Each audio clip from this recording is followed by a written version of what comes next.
আসসালামু আলাইকুম। আমি ইনামুল হক আছি আপনার সাথে। বাংলাদেশের সর্বপ্রথম কাগজ কল কোনটি? কর্ণফুলী কাগজ কল। কর্ণফুলী পেপার মিলস কোথায় অবস্থিত? কর্ণফুলী পেপার মিলস রাঙ্গামাটির চন্দ্রঘোনায় অবস্থিত। চন্দ্রঘোনা কাগজের মিল কোথায় অবস্থিত? চন্দ্রঘোনা কাগজের মিল কর্ণফুলী নদীর তীরে অবস্থিত। চন্দ্রঘোনা কর্ণফুলী কাগজ কলের প্রধান কাঁচামাল কি? প্রধান কাঁচামাল হচ্ছে বাঁশ।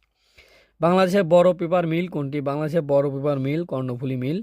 বাংলাদেশের রেয়ন মিল কোথায় অবস্থিত? রেয়ন মিল অবস্থিত রাঙ্গামাটি। বাংলাদেশের নিউজ প্রিন্ট মিল কোথায় অবস্থিত? বাংলাদেশের নিউজ প্রিন্ট মিল অবস্থিত হচ্ছে খুলনাতে। এশিয়ার সর্বাপেক্ষ খুলনা নিউজ প্রিন্ট মিল কত তারিখে বন্ধ হয়ে যায়? 30 নভেম্বর 2002 সালে। কাঁচামাল হিসেবে আখের ছোবড়া ব্যবহার করা হয় উত্তরবঙ্গ কাগজ কল পাকশিতে।